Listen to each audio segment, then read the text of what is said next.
Mike, I can tell from your posts on Twitter, from everything going on, that you are pretty fired up about the NFL's letter saying that if James Harrison, Clay Matthews, Julius Peppers, and Mike Neal do not interview with the league by August 25th, they're going to be suspended. And I can sense that you're none too pleased.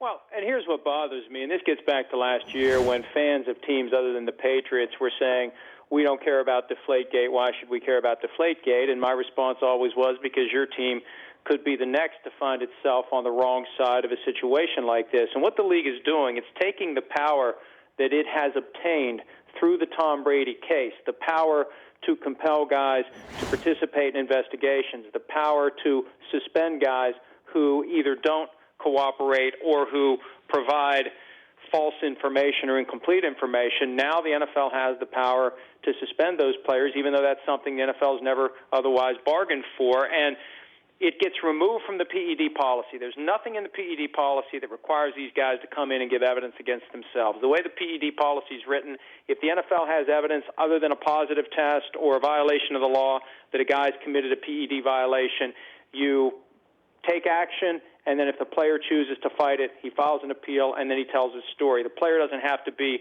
a source of the information that is used against him in those investigations. That's gotten turned on its head because the NFL now believes under Article 46, conduct detrimental to the game, the Tom Brady policy, that it can go around the PED policy and say, you're compelled to come in and give an interview, and if you don't, we're going to suspend you for refusing to do so. That's the problem here.